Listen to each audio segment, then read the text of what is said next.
Assalamualaikum warahmatullahi wabarakatuh. Oke, kali ini saya akan membahas tentang listrik dinamis. Listrik dinamis yaitu listrik yang bisa mengalir secara dinamis. Mari kita perhatikan paparan berikut ini. Ini adalah ilustrasi dari pergerakan listrik dinamis. Kita lanjut. Dalam pembelajaran listrik dinamis ini, standar yang harus kita pelajari adalah memahami konsep kelistrikan dan penerapannya dalam kehidupan sehari-hari. Sedangkan kompetensi dasarnya menganalisis percobaan listrik dinamis dalam suatu rangkaian serta penerapannya dalam kehidupan sehari-hari. Indikator yang harus kita pelajari kali ini yaitu 1. Menjelaskan konsep arus listrik. 2. Menjelaskan konsep hukum Ohm. 3. Menjelaskan konsep hambatan pada penghantar. 4. Menghitung nilai hambatan pengganti. 5. Menghitung nilai kuat arus percabangan. Dan 6. Menghitung nilai kuat arus pada rangkaian tertutup. Standar kompetensi lulusannya menentukan besaran fisika pada berbagai bentuk rangkaian listrik. Kita lanjut. Dari pembelajaran listrik dinamis ini ada 4 hal yang harus kita perhatikan. Yang pertama adalah arus listrik dari listrik dinamis itu. Yang kedua adalah hambatan jenis dari listrik dinamis, di mana di sini ada konduktivitas. Jadi di dalam hambatan jenis itu nanti ada konduktivitas. Sedangkan yang ketiga adalah hukum Ohm. Hukum Ohm adalah merupakan suatu rangkaian yang mana di dalamnya ada hambatan. Nah, rangkaian ini dibedakan menjadi 2. 1. Rangkaian seri. Yang kedua, rangkaian paralel. Antara rangkaian seri dan paralel ini dinamakan dengan rangkaian listrik. Nah, adanya rangkaian listrik inilah maka akan terjadi atau timbul yang namanya hukum Kirchhoff. Situ. Kemudian kita lanjutkan, berikutnya adalah menentukan arus listrik dan arus elektron.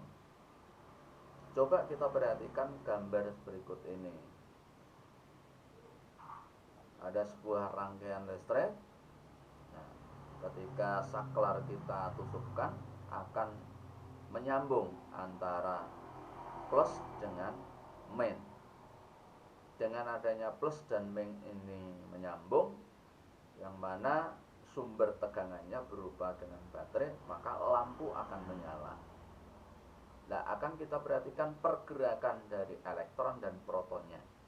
Kita klik di sini. Nah, kita perhatikan aliran proton dan elektronnya. Ya. Warna merah ini adalah merupakan arah arus listriknya. Sedangkan warna biru ini adalah arah elektron. Maka di situ dapat kita simpulkan bahwa arus listrik adalah aliran muatan positif dari potensial tinggi ke potensial rendah. Nah, ini terjadinya arus listrik manakala ada aliran muatan positif dari potensial tinggi ke potensial rendah. Ini terjadi arus listrik.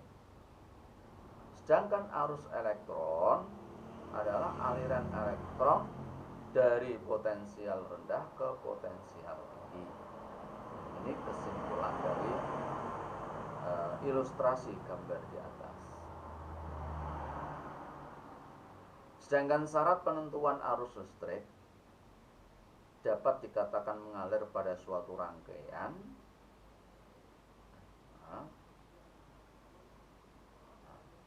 apabila di sini saya contohkan dua rangkaian, yaitu adanya rangkaian terbuka dan rangkaian tertutup.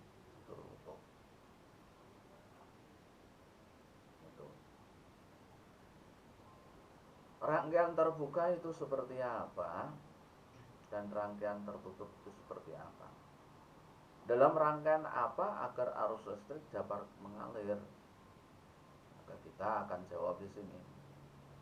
Yang pertama adalah aliran arus listrik. Di sini ada beda A potensial tinggi, benda A yang berpotensial tinggi, benda B yang berpotensial rendah. Ke sana. Ini A terjadi arus listrik.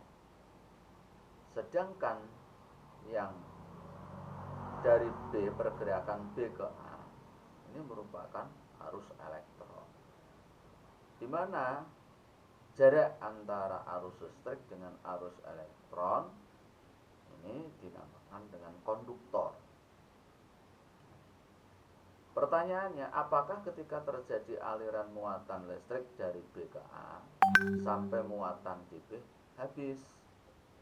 Nah, ketika benda A dan B memiliki jumlah dan jenis muatan yang sama, maka kedua benda dapat dikatakan telah memiliki potensial yang sama.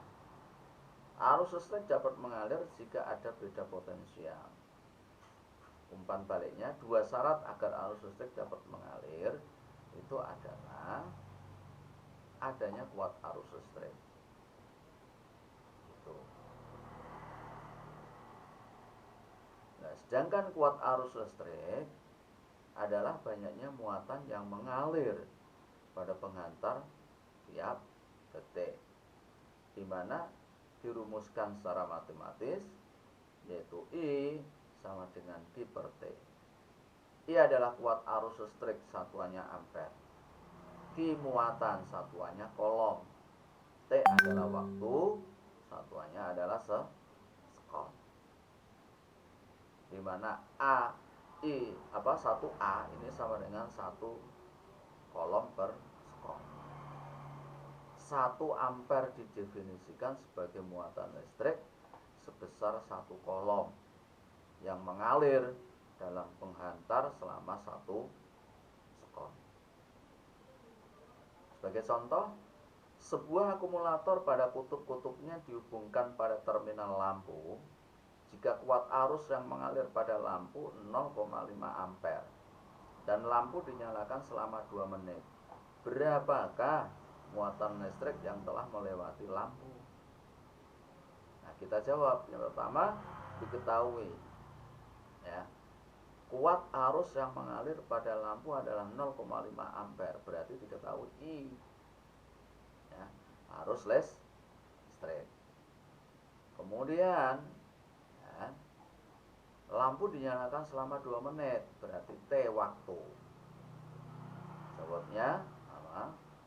Q sama dengan titik T kali titik T, sama dengan titik T kali titik T, dan sama dengan T. Nah, kita berarti bisa mengambil di sini. Nah,